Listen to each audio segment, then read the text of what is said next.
Între da și nu.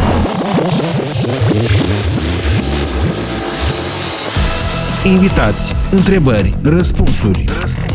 Între da și nu. Stimați radioascultători, bună seara și bine ați venit pe frecvențele postului de radio Eco FM. Este ora 18 și 10 minute, zi de joi, ca de obicei la această oră, emisiunea Între da și nu. Veceslav Tutunaru și Alex Instiriuc vă salută din fața microfonului. Astăzi avem un invitat special, vom continua să discutăm despre Inspectorii Voluntari de Mediu, un proiect care începe a deveni un proiect de succes în Republica Moldova. Ce îmi place foarte mult în cadrul acestui proiect, inspectorii noștri voluntari din Republica Moldova sunt susținuți plenar de cei europeni, dar mai multe aflăm de la invitații noștri. Invitați în studio sunt Mihail Grossman, Federația Europeană de Rangeri, ofițer financiar și coordonator al Congresului European al Rangerilor, și Maria Gurskaya, membră Asociației Inspectorilor Voluntari de Mediu, Rangerii, și secretara Consiliului Federației Europeană de Rangeri. Bună seara și bine ați venit în studioul Eco FM. Bună seara! Bună seara! Bună seara! Pentru început am dorit să-i mulțumim Mariei pentru faptul că a acceptat să aibă rolul de translator. Mersi mult, Maria. Într-o proximă emisiune vei veni aici în calitate de invitat, pentru că te urmăresc pe pagina de Facebook și văd aportul tău pentru organizația națională, dar și europeană a rangerilor. Îți mulțumim foarte mult.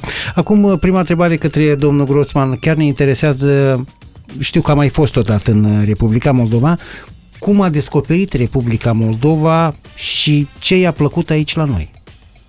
Michael, so the first question to you is, how did you discover Republic of Moldova and what do you like about it? Yes,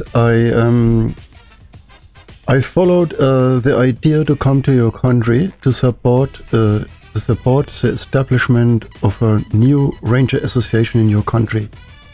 And so I visited your country first time, and I was really happy to be here, because Moldova is far away from this so-called Middle Europe, but it's a question with Middle Europe, of course. And I saw that your country has a lot of jewels of protected areas, yeah, and regarding to the question how to manage the natural heritage in Europe for the worldwide, for the global nature conservation aims, I saw that your country play also a very great role, yeah, and you are not so far also from the Danube Delta, and together with this area and together with the country Romania, you have a lot of great tools for nature conservation in a lot of very exciting protected areas. Mihail spune că ideea inițială a fost ca Federația Europeană de Rangeri să ne ajute în Moldova să stabilim și să dezvoltăm asociația noastră de inspectori voluntari de mediu, care au funcție similară ca rangerii în lume. Și când el a venit pentru prima dată în Moldova, asta a fost în august anul acesta, el a fost foarte uimit de țara noastră. El a văzut că avem multe arii naturale protejate de stat care sunt mici, dar de fapt sunt niște diamante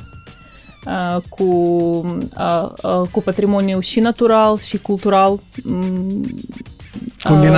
combinate, conectate foarte mult, și a înțeles că trebuie să vorbim despre Moldova și despre patrimoniul nostru mai mult pe nivelul european, fiindcă asta e foarte, foarte important și mulți oameni în Europa nu știu despre patrimoniul acesta în Europa de Est, dar Mihail spune că asta e o întrebare mare, unde e Europa de Est, de mijloc, fiindcă asta depinde de percepția noastră. Și încă Moldova este aproape de niște situri foarte importante ecologice, de exemplu de Delta Dunării, și asta tot trebuie de luat în considerație când vorbim despre conservarea naturii pe nivelul european. Și și dacă vrem să atingem scopurile sustenabile. Deci, într-un fel, înțeleg că Mihail este gata să devină un ambasador al Republicii Moldova, să promoveze Republica Moldova. So Alex says that from your answer he understands you're really ready to become an ambassador of the Republic of Moldova and to present our country on the European level. Yes, I do really, because what we are doing to support National Ranger Association, we do it around Europe, and at the moment it is for us a pleasure to be engaged in your country. And about the situation, we discuss a lot about Europe, and it's really funny that we can see how many people know where is Moldova. Yeah, it's funny to see it, and of course, another thing is to speak about the worth of your area you have here. The jewels I told before of protected areas. It is a great effort to show it as a community, and you have to know that we as a roof organization, this European Ranger Federation, we are not under the roof of the European Union. We are a continent, a federation. Yeah, we have our colleagues are from Gibraltar to Norway, or from France until the Ural era in Russia or in Ukraine. So we are really a big organization, and together we reach 25,000 members. And one of our important things, target goals, is to connect people to be better informed about the ranger duties in Europe. And so to integrate the country Moldova with this new Ranger Association is for us really a pleasure. Yeah, it is very necessary to do it. Mihail spune că, de fapt, el deja este un ambasador a Republicii Moldova de la bun început, când ne-am cunoscut, și spune că asta tot e foarte interesant pentru Federația Europeană de Rangeri, cum să povestească despre așa țări ca Moldova și despre patrimoniul nostru pe nivel european, când mulți oameni în Europa chiar nu știu unde este Republica Moldova. Și e foarte interesant să vezi reacțiile oamenilor. Și Mihail spune că asta e foarte important, fiindcă Federația Europeană de Rangeri este nu doar o organizație de Uniunea Europeană, asta e organizația de Europa ca continent, de la Gibraltar până la Norvegia, de la Franța până la munțile de la Ural, și asta e foarte important de înțeles. Yes, and I want to say also is that what we are doing, we work on this international sustainable development goals, and it is from our side very important to see that rangers work for so-called eco-model regions, yeah, for sustainable development. Not only to see a small protected area, you have to integrate the local populations, otherwise you will fail your goals without the integration of people. And together with them in bigger regions, not only in the protected area, it is very necessary to see that this is not only a nature conservation goal, it's also a kind of civil society project. Yeah, if we bring people together to work as rangers outside in the field, as networkers between different stakeholders and the normal people in the little villages. This is really important, absolute important, and for this I can say that our organization is very engaged to share this knowledge, how to do it. And we have a lot of countries around Europe. At the moment, it is really a little bit astonishing without a national ranger association. For instance, Norway, I said before, or the Baltic states. And to go now forward with a good example here in your country is for us very worthwhile, because with this, it is also a kind of image for ourselves to say, yes, we go forward with a new ranger association. This is a great pleasure for everybody. This is, let me say, very worthwhile also for our image to show that we are successful. And now we see, and it's for you important, not only I am an ambassador for your country. Here, Maria Gurskaya, she's our new secretary in our organization, and she's a great ambassador for your country, I can say. I saw it during the World Ranger Congress, what she has doing all the time. It was really great to see. And I can say, I said it before in a discussion together with Annika and Biotika when we sit together. It is this picture like a tree, this connection between Czech Republic and your country. They plant a tree, and now we see the fruits. And we as a European Ranger Federation and this new National Ranger Association in Moldova, we are the fruits. Yeah, and now we as a European Ranger Federation, we can also play with these fruits. And for us, it's like a gift. Yeah, it's a great thing to be integrated in this big project in your country. Mihail spune că unul dintre scopurile Federației Europene de Ranger sunt traininguri și workshop-uri pentru rangeri. Asta e foarte important să ridicăm nivelul oamenilor care sunt foarte importanți pentru protejarea patrimoniului natural în Europa, dar trebuie să înțelegem că nu putem vorbi numai despre conservarea naturii sau conservarea niște ariilor naturale protejate mici. Fiecare dată când vorbim despre conservarea naturii, trebuie să înțelegem și să gândim la nivel de ecomodel, regiunea de ecomodel și să vorbim și despre comunități locale, fiindcă asta e foarte important pentru rangeri și pentru dezvoltarea sustenabilă, pentru scopurile mileniale, să lucrăm cu toți actorii și comunități locale și rangeri și business-uri despre fiecare. Asta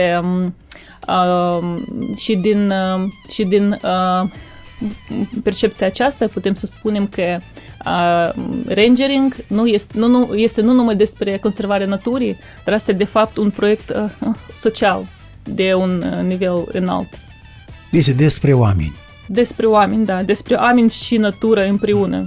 Asta vreau să-l întreb pe Mihail dacă de ce a devenit ranger, din dragostea față de natură sau din dragostea față de oameni? Alex asks you, did you become ranger because of your love to nature or because your love to people? Oh yes. Aren't people not a part of nature? They are. And so it is very important to see everything. And if we wouldn't see the importance of the cultural heritage sites, the cultural sites nearby cities or protected areas, we wouldn't have the chance to integrate people, the locals, the indigenous people. And it's very, very interesting for you, I think, especially as a good example in your neighbor country in Romania. You have this exciting Carpathian forest. And this is not only a big forest, there are a lot of little villages. And to integrate people there, it's really very, very important. Otherwise, you haven't the chance to find the best way to go forward with your goals in a protected area. And so I think to integrate people and to love people there and to be fair and to handle as a ranger with respect, yeah, not with arrogance, is from my point of view the important thing. And so for this, ranger has to be really very well trained. And we as a RUF organization, we organize a lot of trainings, workshops, congresses and so on to bring people together to find the best way for this duty. Mihail spune că oamenii sunt partea naturii, nici când nu trebuie să separăm. Și când vorbim despre protejarea naturii, trebuie să ținem în minte întotdeauna și patrimoniul cultural, fiindcă dacă nu înțelegem patrimoniul cultural, nu putem atinge inimile oamenilor și să le explicăm de ce trebuie să protejăm și natura și mediul. Și asta e foarte important. Asta vedem și în Carpați, unde de fapt nu sunt numai munții și păduri, dar sunt satele aceste mici, unici. Și împreună creează așa un sistem foarte, foarte prețios care trebuie să protejăm. Dacă e să ne referim la nivel de țări sau de regiuni, funcțiile rangerilor diferă. În general, cei din Republica Moldova față de cei din România sau cei din România față de cei din Republica Cehă, bunăoară, sau din Luxemburg, dacă există. So the question is about the functions of rangers. Are they the same or do they differ, for example, in Moldova, in Romania, Czech Republic, Luxembourg? It didn't depend on the country. It has to do with the category of a protected area. Yeah, I will give you an example. We have around the world wilderness areas and national parks, biosphere preserves, nature parks, landscape protected areas, and small nature monuments. And we have these different categories of protected areas, let me say, in every country in Europe. And the tasks of rangers are a little bit different. Yeah. In national parks, you have a high amount of rangers at the same place, and they are very well connected in a small area. In regional parks in Italy or in France, or maybe here in your country, the rangers are in a big area, and not the amount of rangers is not so high, especially the volunteer rangers here in your country. And so if rangers are in a national park, they have concrete tasks in a small area, and the others have to have a much more higher level of skills, because if they are so alone in big areas, they have to be aware of a high amount of peoples which live there, and it's a quite great difference to the other rangers, and this makes a difference, not the country. Mihail spune că funcțiile rangerilor depind nu de țară, dar de fapt de categorie de area naturală protejată de stat. De exemplu, în parcuri naționale, rangerii trebuie să îndeplinească niște funcții concrete și pentru aceasta trebuie să fie antrenați într-un mod specific. În Moldova, de exemplu, arii naturale protejate sunt mai mici și funcțiile tot depind de asta, nu de țară. Dar în interacțiunea sa, rangerii, de fapt, de multe ori se întâlnesc și cu braconieri, de exemplu, sau nu doar cu oamenii pașnici, cei care vizitează locurile. Au ei o protecție din partea statului sau sunt cumva ei protejați astfel încât să fie siguri pentru viața lor, pentru sănătatea lor?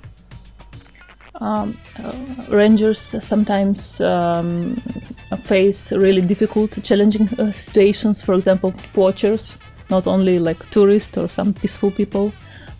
How can they protect themselves, or how are they usually protected by government, or in which way? Yes, this is really a very good question. Thank you for this. I can give you some examples because we both were 3 weeks before for 1 week at the World Ranger Congress. This congress was held in France for 1 week, and there were 450 rangers from the world. And what we have heard was really, let me say, really, I look for the right word for this, exhausting for everybody to hear it. We saw and heard rangers. They came from really very difficult situations. Can you imagine a ranger in Brazil if he has to have a new equipment? The contact or the colleagues from an administration, they need 1 half day by aircraft to reach them, and it's really very heavy for them to build up a network and to help themselves. And so it's really very different in our Western European countries. Rangers are really very well protected. But if we see a little bit over the borders in other continents or also in Europe, Rangers have a lot of a high level of difficult duties to deal with them every day. As the everyday work can be a big challenge in some countries. And how to protect them, we try as a roof organization to bring people together with training. So we offer, for instance, to deal with drones. Yeah, if you have a drone, it could be very important by firefighting.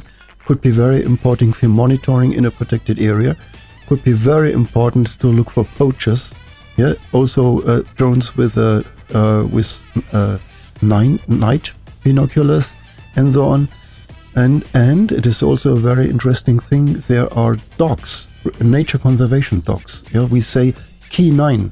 Key 9 comes from Kanin. Yeah, Key 9 is an acronym, and it means it is a dog, nature conservation dog. They help not only to find maybe special meal from poachers. If you have a meal from a protected species, between pork meal in a fridge, this dog would identify it in the front of the fridge that it is inside. Or these dogs are also very well trained to find traps from poachers. And so there are different possibilities to help rangers, but not only with technical things, also to help them by if they are threatened or feel under pressure. It is a question of men's health also. Mihail spune că asta e o întrebare foarte bună și foarte importantă. Și, de exemplu, aproape 4 săptămâni în urmă, noi am fost împreună în Franța la Congresul Internațional de Rangeri și acolo au fost aproape 450 rangeri din toată lumea și asta a fost foarte interesant dar de fapt a fost și dificil să auzim istorii de rangeri din diferite țări, diferite continente. De exemplu, au fost rangeri din Brazilia și chiar imaginați că acolo teritorii sunt atât de mari că uneori ca să vii de la un ranger la un alt ranger sau la o comunitate, la administrație unei arii naturale, trebuie să mergi jumătate de zi cu un avion mic. Atât de mari sunt distanțele și atât de dificil pentru ei este să fiu conectați, dar ei put atât de mult efort ca să facă aceasta. Asta a fost incredibil să auzim. Și Mihail spune că în Europa de Vest este mai simplu cu întrebarea aceasta și cu securitate de rangeri, dar în alte țări e mai dificil, dar ei au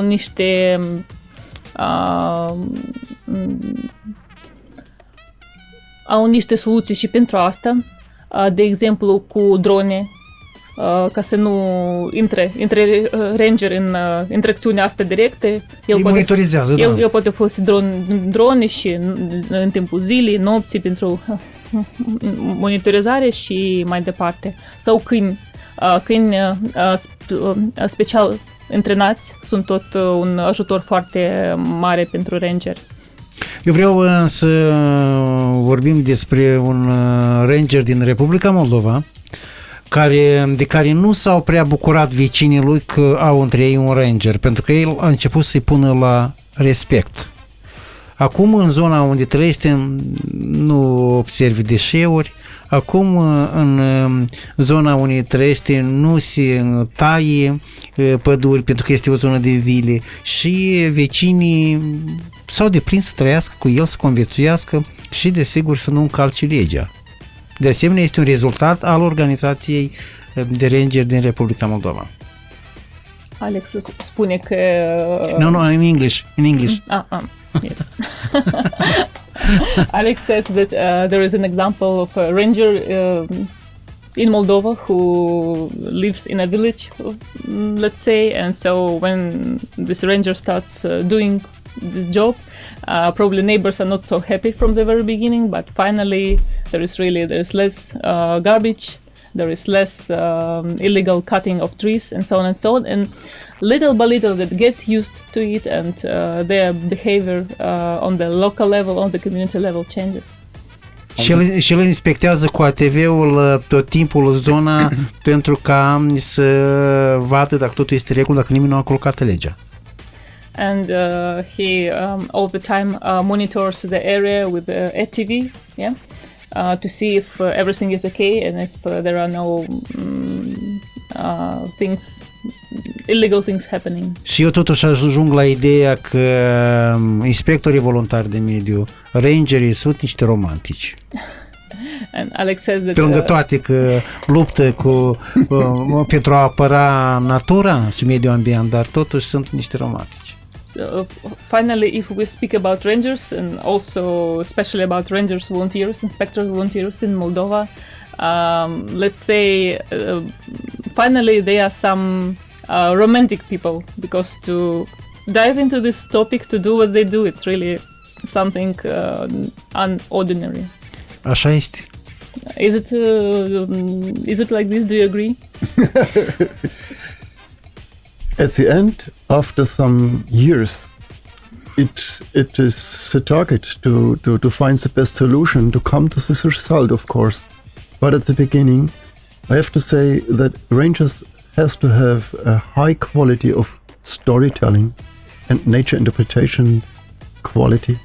Yeah, nature interpretation quality means how to transfer deep knowledge from scientists about ecosystems or the special threatened species or about this very complex topic climate change into a normal, understandable speech, and to combine it with a good story. The best rangers, and we help them to be trained, are really, let me say, fantastic storytellers, and with this way, as a kind of voice of nature on the one side, and on the other side, as a man who is, or a woman who is, they are going to build a bridge between nature conservation efforts and the normal life in a village. Yeah? The normal life in a village, we have to say it again, to look with respect to people, then it can be successful and it lasts. You need patience in this job, for sure. Mihail spune că da, până la urmă noi vrem să ajungem la punctul acesta care a descris Alex, dar e foarte important pe parcursul să înțelegem că ranger este și trebuie să fie un povestitor de istorii foarte bun și să înțeleagă ce este interpretarea naturii, fiindcă ranger este poate cel mai important rol lui este să fie așa un pod între eforturi de a conserva natura și între oameni simpli, oameni în sate, care nu înțeleg limbajul acesta de complicat, științific. Științific, da. Mulțumesc. Limbajul acesta științific și rangerul este acea persoană care poate traduce lucruri complexe pentru oameni și nu numai să traducă, dar să pună într-o istorie fascinantă, ca să oameni să simtă, nu numai să înțeleagă cu creierul lor, dar să simtă cu inima lor că este important să protejăm natura și să lucrăm împreună cu rangeri. Pentru storytelling, referitor la acest subiect, aflându-ne în Cehia, ne-a povestit mici date din biografia sa și am ajuns la concluzia, și asta este un lucru de Vecislav, este un lucru de perspectivă, ca Mihail, să facem o emisiune despre biografia, despre viața lui, experiența lui Mihail, pentru că am înțeles că este una destul de interesantă și pentru a se menține tânăr, activ, a hotărât să fac ceea ce face la moment și îi se primește foarte bine. Ce spune Mihail? Este gata pentru o asemenea provocare ca în viitor, data viitoare când vine, să realizăm o emisiune dumnealui să fie subiectul acestei emisiuni. Din cauza că să vedem cât de tare este la storytelling și să inspiri anumiți oameni. De ce nu? Pentru că Mihail poate inspira, de asta m-am convins în Cehia. Asta poate fi un serial. Exact. Alex says that if we start talking about storytelling, he has a suggestion or a provocation for you. Mm-hmm. So next time when you arrive to Moldova and come here, yes. To make a podcast about your life, your biography, because you told a little bit in Prague when we met for the first time with Alex, and he was excited to hear some stories from your life. So he asks you, do you agree to accept this provocation and pentru a inspira ascultătorii Eco FM to make the next time to tell more about your life story and your story in nature conservation in order to inspire our listeners and audience? Yes, of course. Yes, there is in Germany, for instance, an NGO. The name is Network Chance, I think. Mm-hmm. It's a question of how to network as a guy, which is this well-known white, old, wise guy who cannot stop with telling stories. Yeah. On the one side, on the other side, how to give the experience to the next generation. This is very, very worthwhile work, and this is one of my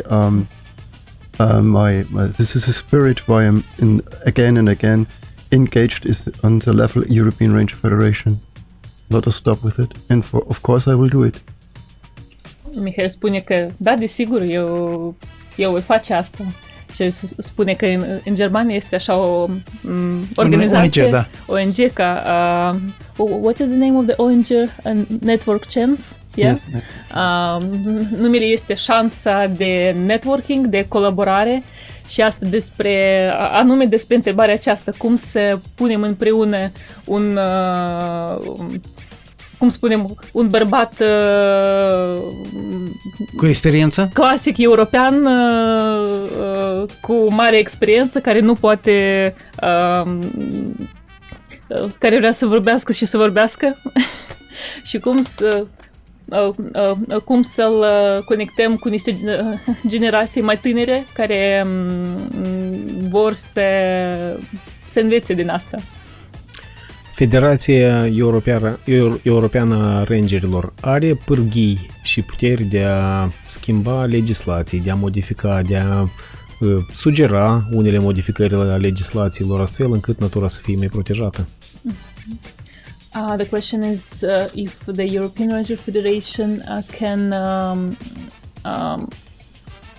make the influence on to make the legislation changes for better position of rangers, for example, to suggest the new legislative projects and so on.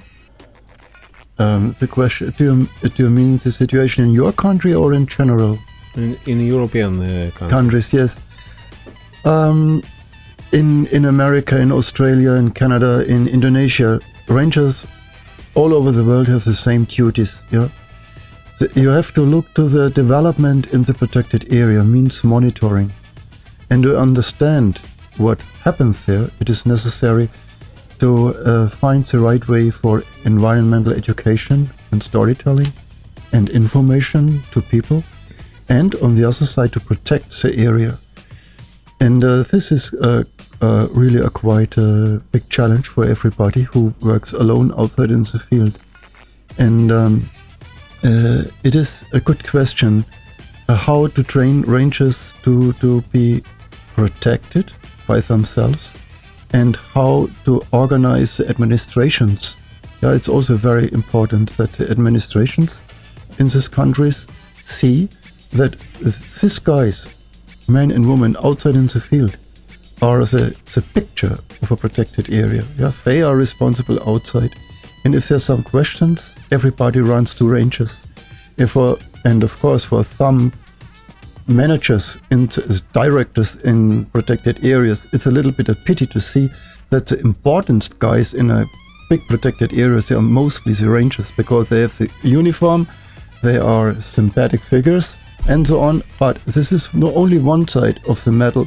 The other side is that sometimes it is a big challenge for rangers to deal with rights. Yeah, a lot of rangers around the world have the rights of policemen, and we see at the moment that most people in our countries didn't know it. And if they have no idea that a ranger has the rights of a policeman, it is the question how to train a ranger to find the right way to deal with his job, to be a policeman. And for this, of course, we're going to find the right way with our trainings for them to be well equipped and well trained. Mihail spune că pe diferite continente, de fapt, rangerii au funcții foarte similare. Și pentru asta e foarte util să dezvoltăm, să elaborăm niște traininguri ca să antrenăm rangerii să fim cât mai eficienți în arii naturale protejate de stat. Fiindcă dacă ceva se întâmplă pe teritoriu, orice, rangerii sunt primii oameni la care toți fugă pentru ajutor, pentru explicații și așa mai departe. Și poate asta uneori nu e foarte... nu-i place atât de mult administrațiilor arelor naturale protejate, că rangerii sunt atât de solicitați, da, și importanți. Dar asta este adevărul și pentru asta Federația Europeană de Ranger lucrează foarte mult pentru un sistem de traininguri, de workshop-uri, ca să antrenăm rangerii cât mai bine în foarte diferite direcții, și în monitorizare, și în informare, în educație ecologică, în protejare de sine și în... securitate să are în vedere, da? Da. În securitate și în alte direcții. Deci investesc în oameni, cum s-ar spune, și cum este corect. Da, anume.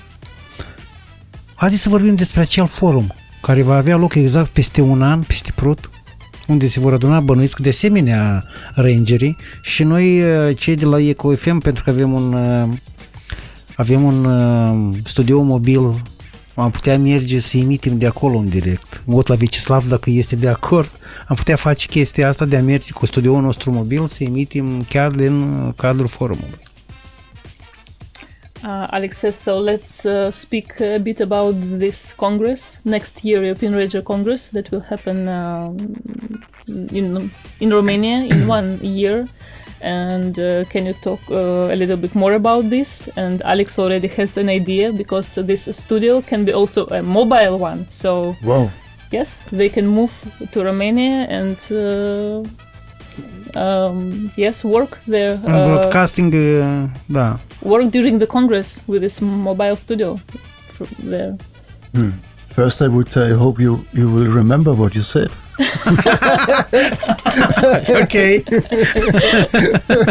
Ok.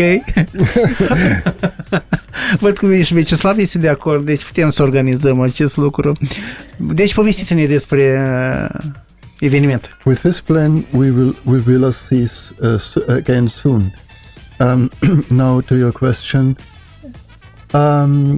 we organize this European Ranger Congress 2025 in October in the near of Brasov in the Carpathian Mountains, together with the colleagues and friends from the Romanian Ranger Association, and it's very important, with the Carpathia Foundation.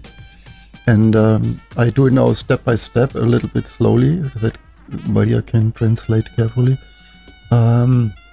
The Carpathia organization is very important because it is a special project. There is started by a family. The names are Barbara and Christoph Bromberger, and they are organized now over a year to buy virgin forests. And Mihail spune că despre studioul mobil asta e o propoziție foarte interesantă și o să revenim la ea, dar acum despre Congresul European de Rangeri. Următorul congres, fiindcă ei se întâmplă fiecare 3 ani, următorul o să fie anul viitor, peste un an, în octombrie 2025, lângă Brașov. Și e foarte important că Federația Europeană de Rangeri organizează congresul acesta împreună cu Asociația de Rangeri din România și împreună cu o fundație foarte importantă care se numește Conservation Carpathia și era inițiată de un cuplu, o familie, Barbara și Christoph Promberger, din Austria și Germania ei vin și ei trăiesc deja, nu știu, chiar cred că de mai mult de 20 de ani în România și ce ei fac acum, ei cumpără păduri virgine, sălbatice din munții Carpaților ca să înființeze acolo cel mai mare parc național natural din Europa. Da. Deci împreună cu ei noi organizăm congresul. And it's important to know for you that they are, I think, at the moment they bought at the moment more than 27,000 hectares, and the goal is to have get sometimes a size for a national park like similar to the size of the Yellowstone National Park. And the name of the project is to found a Yellowstone in Europe. And they are really great protectors of the area, and they offer also a very good example how to integrate locals. For this, they have a lot of brilliant ideas. They develop a kind of biodiversity agriculture system, and to bring the food to new built small pensions, and together with their ideas, they bring a lot of tourists into small villages, and everybody can see slowly by slowly it is successful, and they get more and more support from the locals. There's some funny stories. There are football clubs. There is a name Bison Football Club as an example.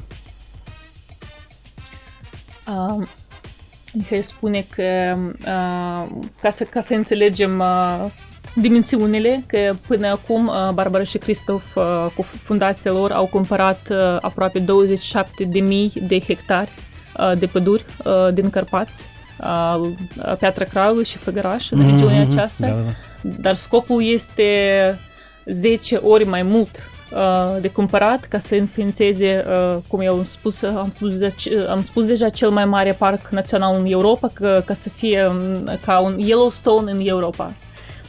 Și de ce asta e foarte important, nu numai pentru protejarea pădurilor, acestea foarte importante de fac și nu numai, dar fiindcă au experiență incredibilă de lucru cu comunități locale și cum de lucrat cu ei pentru mai bună conservare,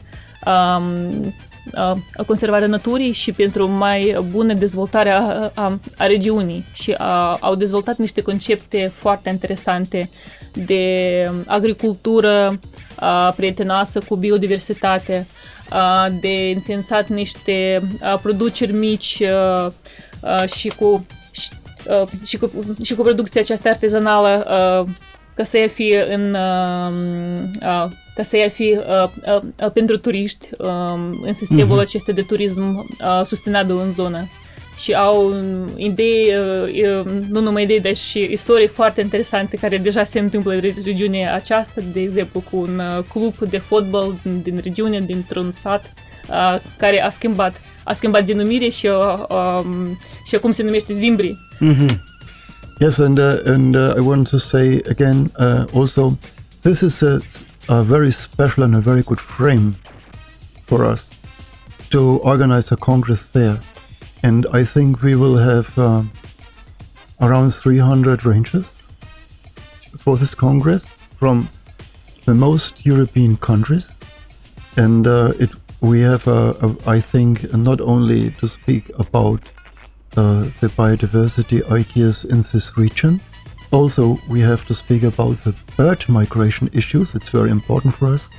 And we have to think about the coast ranges in Europe. It is also a big challenge, yeah, and we see that it is necessary to build up kind of clusters. As an example, how to bring rangers from the East Sea in Europe together with the guys from the Black Sea or the Mediterranean Sea. If they are marine rangers, how to deal with these subjects and to be better trained. And we see that we will have a lot of different small lessons, workshops, and at the end we will have together a great declaration about the results of the Congress. This is also very necessary. Deci Mihail spune că e foarte important că Congresul o să fie anume în zona aceasta, în România, și noi acum avem planuri să invităm aproape 300 de rangeri din toată Europa, din mai multe țări. Și asta e foarte important, fiindcă avem rangeri din diferite părți care au diferite funcții. De exemplu, niște rangeri care lucrează cu migrația păsărilor în diferite țări.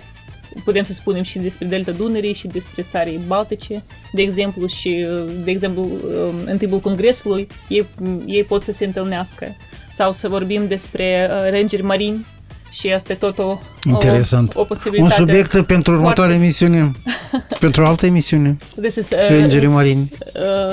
The topic for the next meeting, one of the next meetings. Yeah. Da. Și Mihail spune că asta o să fie o posibilitate să creăm niște clusteri pentru rangeri pe diferite teme. Și în timpul congresului noi gândim cum să organizăm asta cât mai eficient. Cât mai eficient, da. Eu vreau să vă mulțumesc pentru că suntem la finele acestei discuții, acestei emisiuni. Păcat că timpul trece atât de repede. Vreau să-i mulțumesc lui Mihail pentru faptul că a venit aici pentru a fi alături de ascultătorii postului de radio Eco FM. Vrem să-ți mulțumim, Maria, pentru că ești vorbitoare de limbă rusă, dar ai acceptat provocarea și vorbești atât de bine româna. Stabilim o emisiune să discutăm de asemenea anumite aspecte și problemele rangerilor noștri din Republica Moldova și sper să ne vedem cât mai curând și desigur să realizăm și acea emisiune despre viața lui Mihail, care la sigur va inspira mulți dintre ascultătorii noștri. Și în urma acestei emisiuni sunt sigur că va crește și numărul rangerilor din Republica Moldova. Mersi mult. Alex, thanks for our time, because now we're at the end of this program, and so he hopes we will meet again soon, next time when you talk about your life, about your biography, to inspire people. And so we all really hope that this 1 hour together with our audience will help to increase the number of rangers and inspectors in Moldova as well. Thank you very much. It was a pleasure for me to be here. Thank you. Reamintim ascultătorilor, Mihail Grossman, reprezentant al Federației Europene de Rangeri și ofițer financiar și coordonator al Congresului European al Rangerilor, și Maria Gurskaya, membră Asociației Inspectori Voluntari de Mediu Rangerii și secretara Consiliului Federației Europene de Rangeri, au fost invitați în studio. Vă mulțumim mult și vă mai așteptăm. Mulțumim! Numai bine! Între da și nu.